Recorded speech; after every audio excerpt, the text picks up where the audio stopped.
The thing I'm probably most concerned about is making sure that even as we do that, you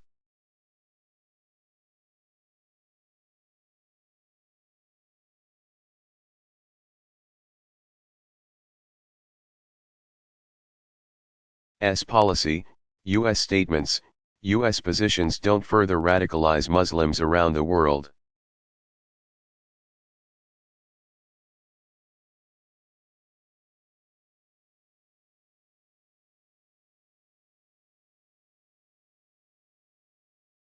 Or alienate and potentially law-abiding Muslims who are living in Europe or the United States.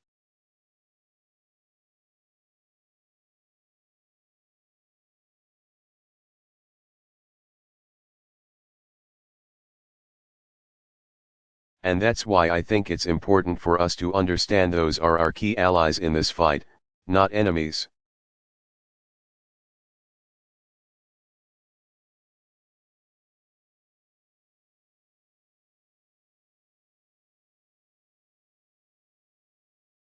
Mike Mamali.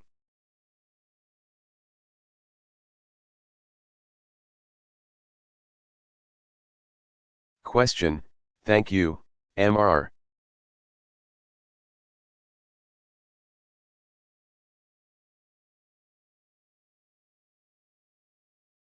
President. This final foreign trip of your presidency is obviously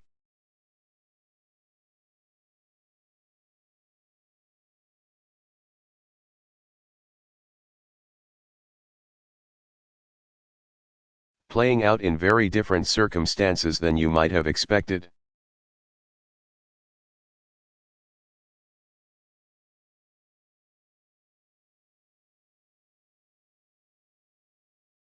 A very different transition is underway than the one you might have envisioned.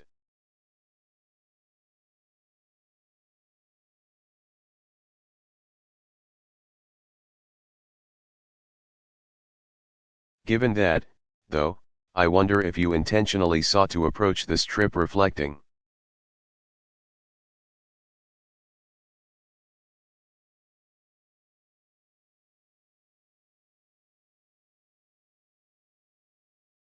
more on the powers of and influence of the presidency on the world stage so that you might be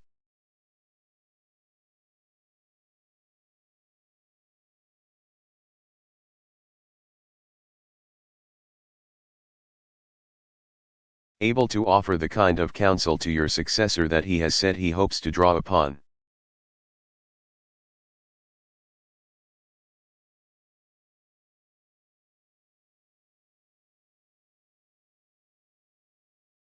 And also, on a political note, you talked often during your re-election campaign about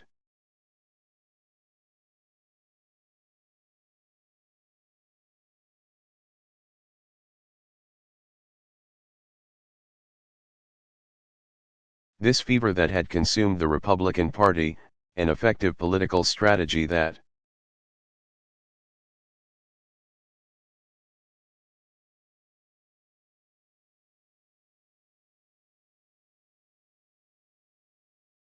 they employed to block you even on issues where there might have been some common ground.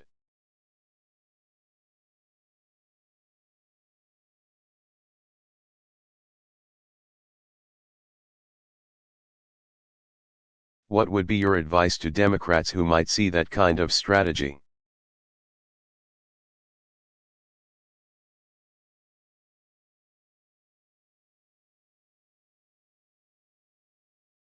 As the same kind of path to taking back power that the Republicans employed?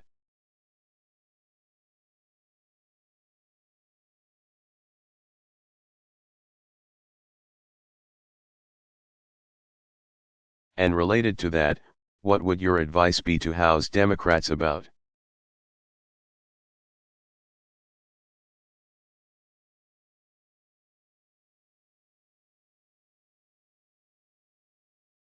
whether or not to re-elect Nancy Pelosi as the party leader in the House?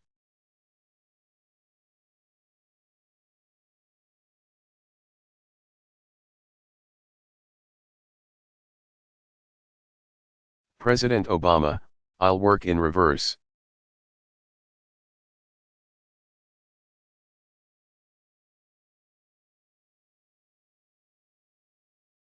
I think Nancy Pelosi is an outstanding and historic political leader.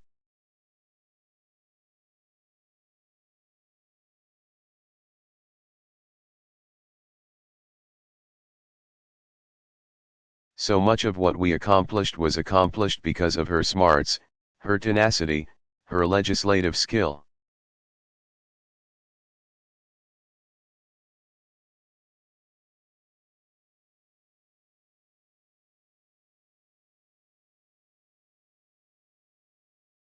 And I don't normally meddle with party votes.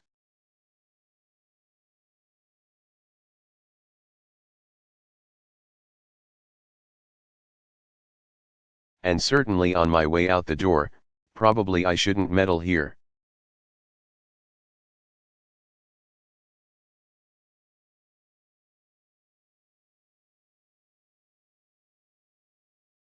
But I cannot speak highly enough of Nancy Pelosi. She combines strong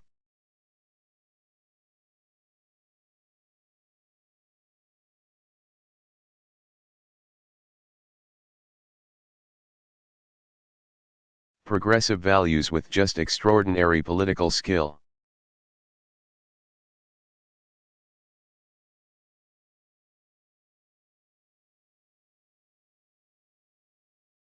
And she does stuff that's tough, not just stuff that's easy.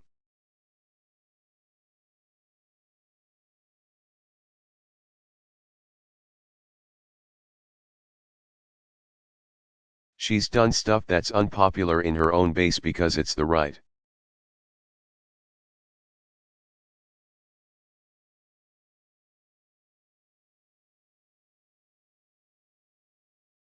Thing to do for the American people. I think she's a remarkable leader.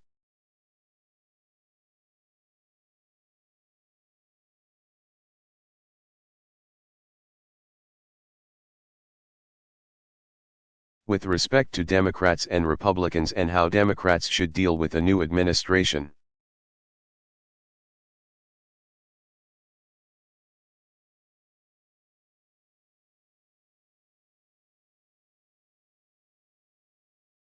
I think you give them a hearing.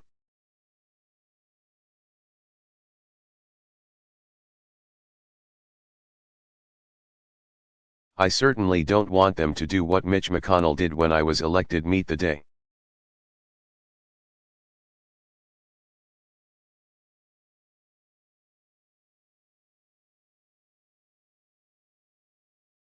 Of and say our sole objective is to not cooperate with him on anything, even if the country is about to go into a depression.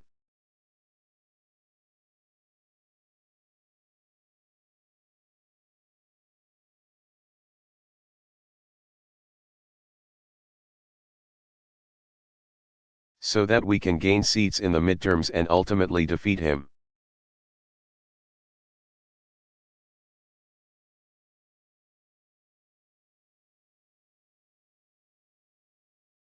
That's not why the American people send us to Washington, to play those games.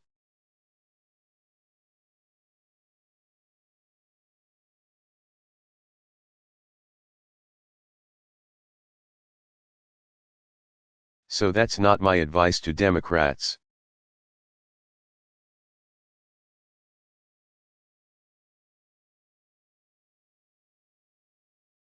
My advice to Democrats is know what you care about and what you stand for.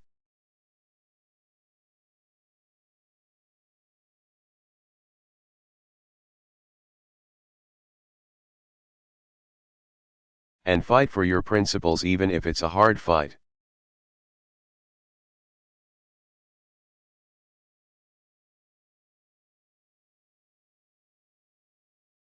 If there are areas where the new administration is doing something that's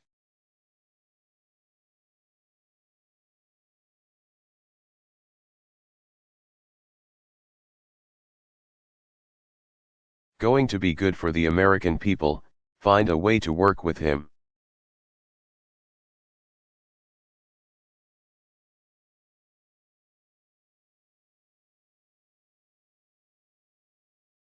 If you think it's going to be a problem, then say so, and make the argument.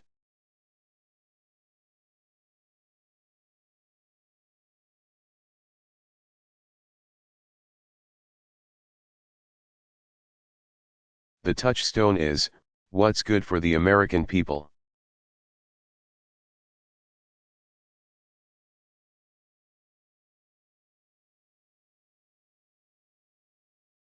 And that's worked for me. That means that at the end of the day and at the end of 8 years I can look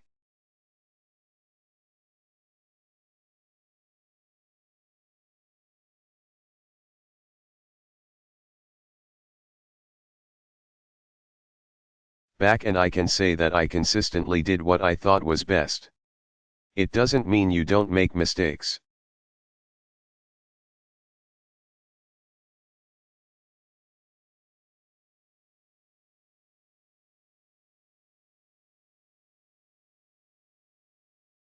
But it means that you're being true to your oath and the commitments you made to the people who elected you.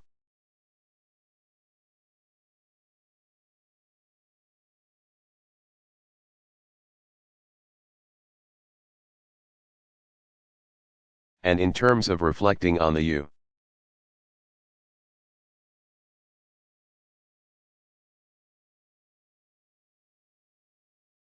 U.S. presidency as I've been traveling, I think the main reflection I have and the main advice that I give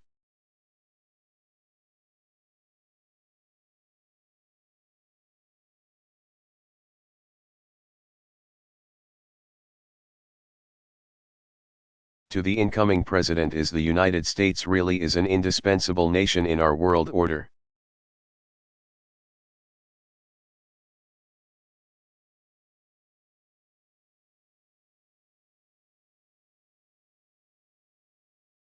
And I say that as somebody who has gone out of his way to express respect for every country and its people.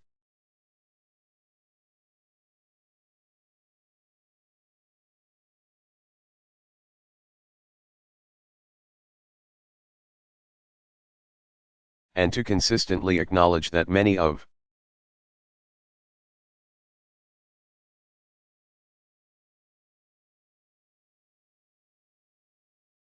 the challenges that we face are not challenges that America can solve on its own.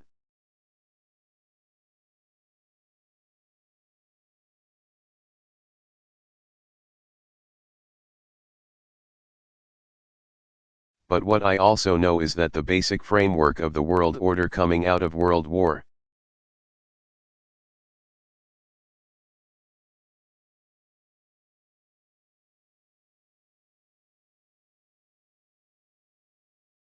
II and then on through the end of the Cold War was shaped by a set of ideals and principles.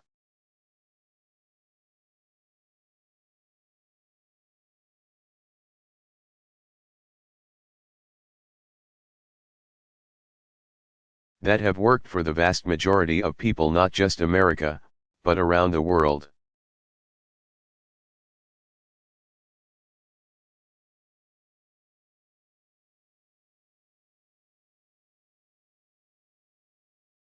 The notion of democracy and rule of law, and a free press and independent judiciary, and open markets.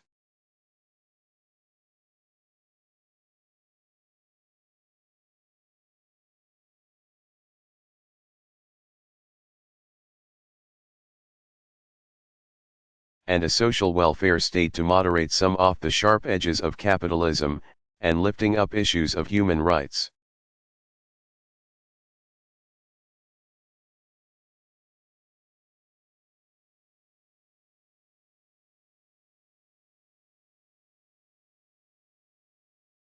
And investing in public health and development not just within our own borders but elsewhere in the world.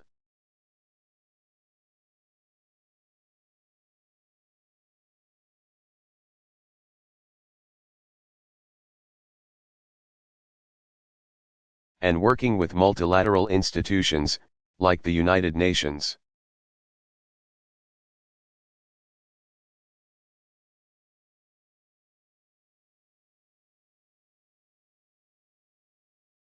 Making sure that we're upholding international norms and rules.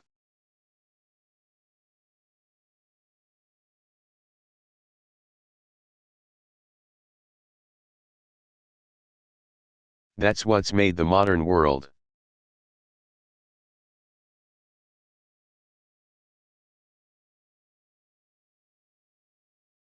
And there have been times where we, ourselves,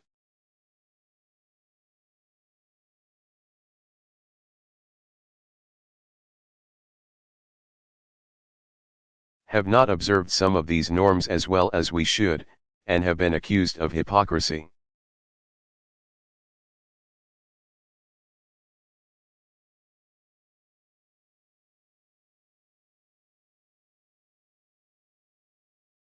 Here in Latin America, there have been times where countries felt disrespected and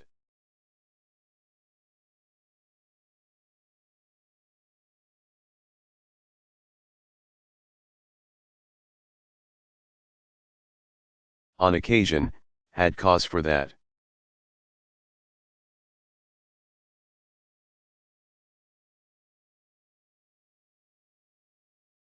There are times where we haven't observed these values in our own country and have fallen short of our ideals.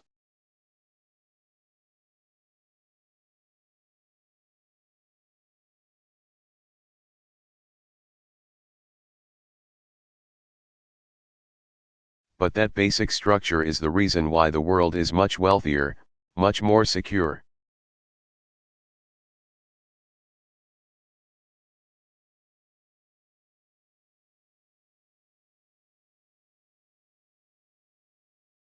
And, yes, less violent, healthier, better educated, more tolerant than it was 50 years ago.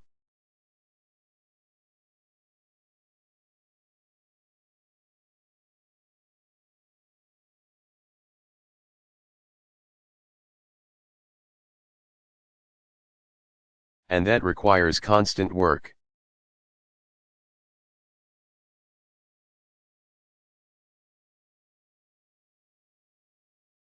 It doesn't just happen on its own. I've said this in Europe. I've said,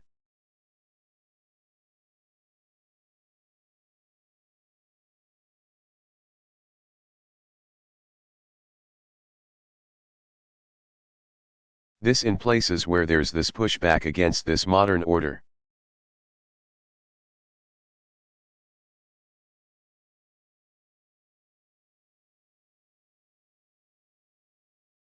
But you take an example like Europe before that order was imposed.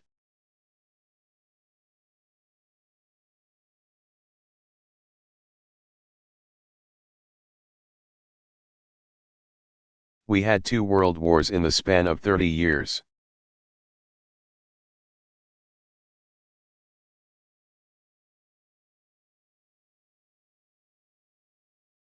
In the second one, 60 million people were killed.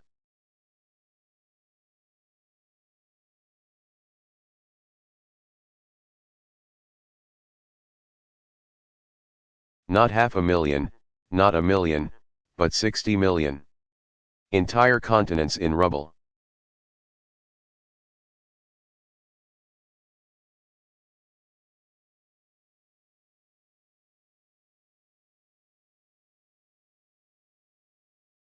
In places like the Asia Pacific, before that order existed, you routinely saw famines of millions.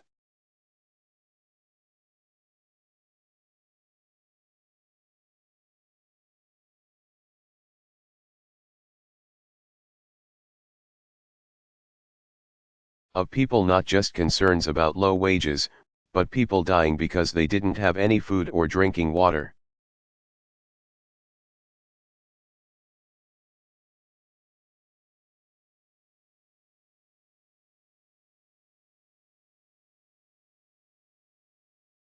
Or died of cholera or simple diseases if somebody had some penicillin.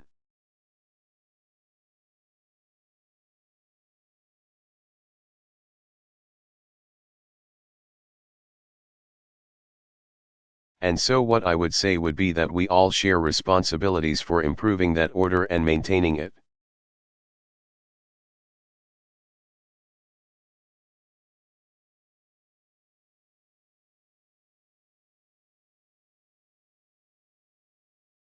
And making sure it's more inclusive, and delivers greater hope and prosperity for more corners of the world.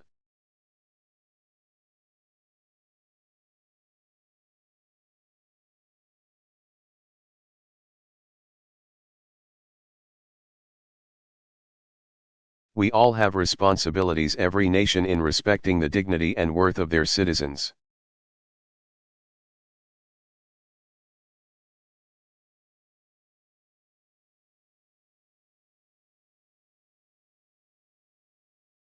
And America can't do it all for everybody else.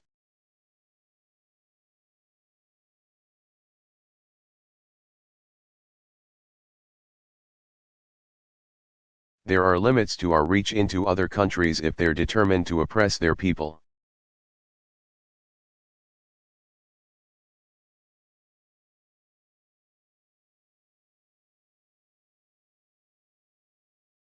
Or not provide girls education, or siphon off development funds into Swiss bank accounts because they're corrupt.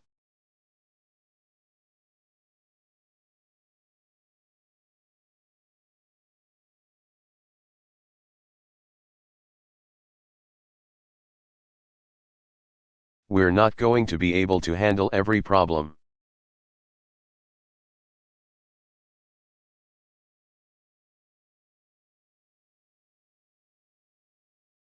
But the American president and the United States of America, if we're not on the side of what's right.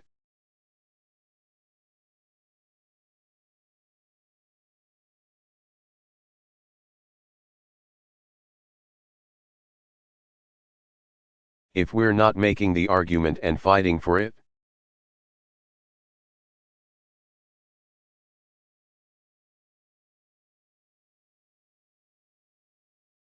Even if sometimes we're not able to deliver at 100% everywhere, then it collapses.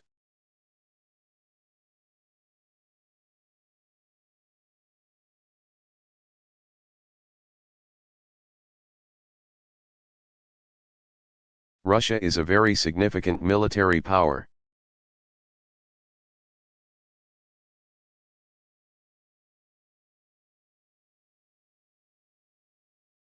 But they're not worrying right now about how to rebuild after a hurricane in Haiti. We are.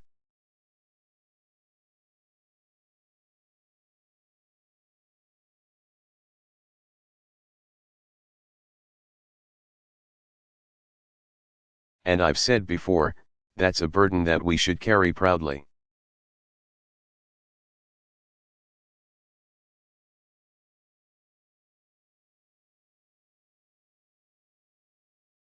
And I would hope that not just the 45th President of the United States,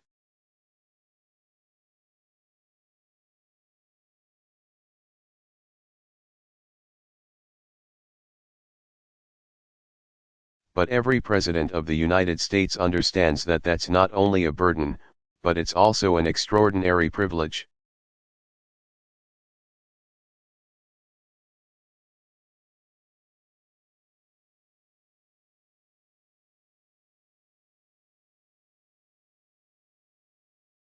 And if you have a chance to do that right, then you should seize it.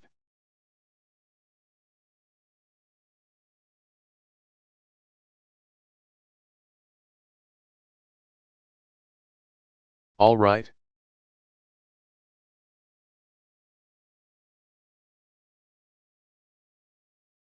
Thank you, everybody.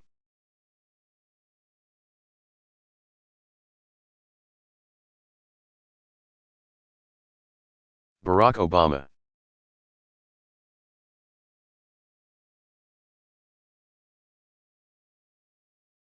Joint press conference with Prime Minister Abe.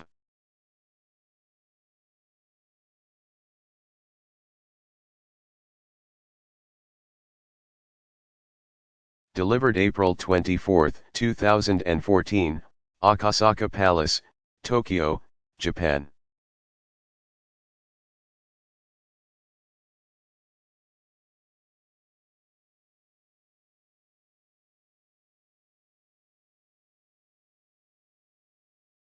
Prime Minister Abe, as interpreted.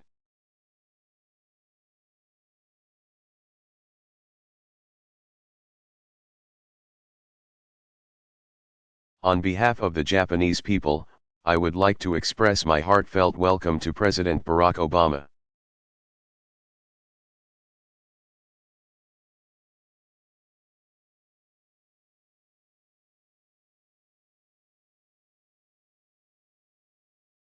who is in Japan as our state guest.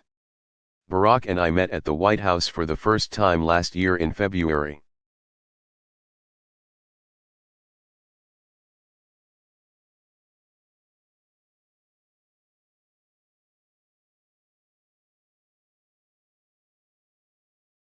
We talked about all the different themes that one could think of.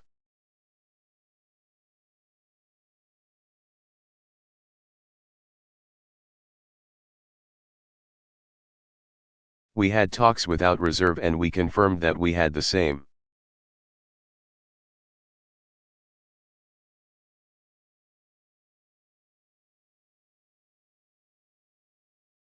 Awareness with regard to issues and that we share common objectives.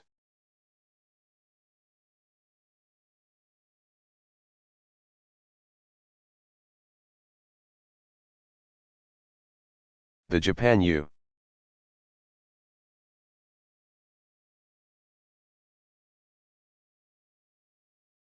alliance has been revived very strongly.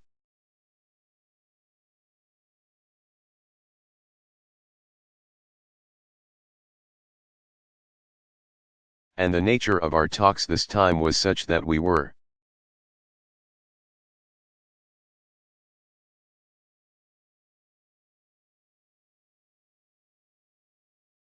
able to demonstrate this both inside and outside of the country.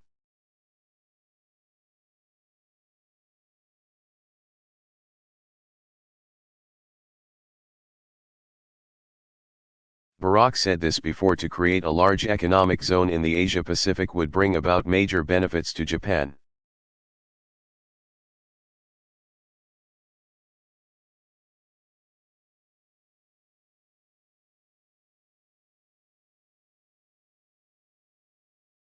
The United States, and to the Asian nations.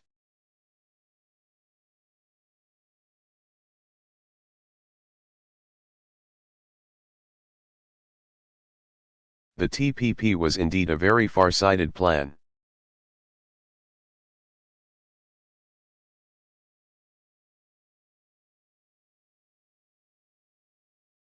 As a result of serious exchanges between Barack and myself.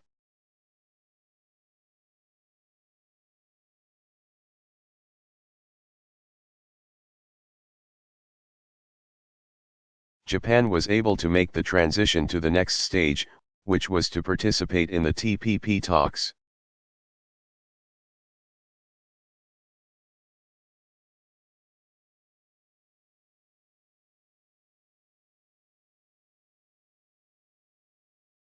It's been 1 year since then and Japan along with the United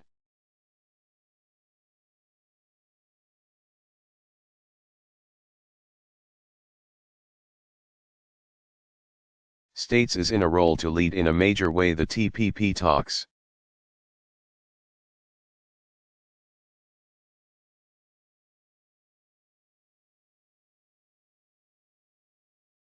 To make the talks between the two leaders a milestone and so as to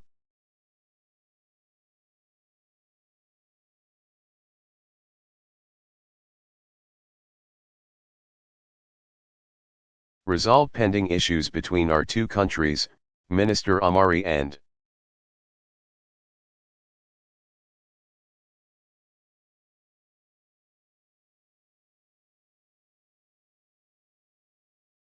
U.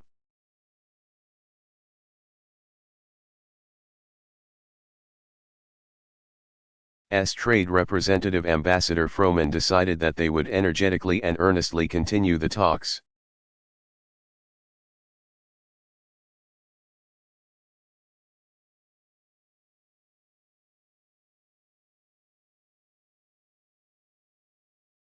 President Obama and I instructed the ministers to continue these talks so as to bring to a conclusion.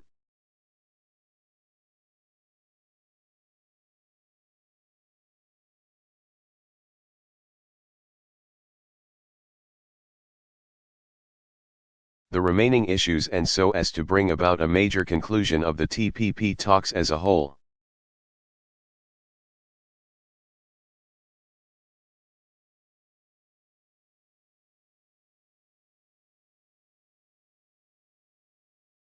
Today and tomorrow, the talks will continue.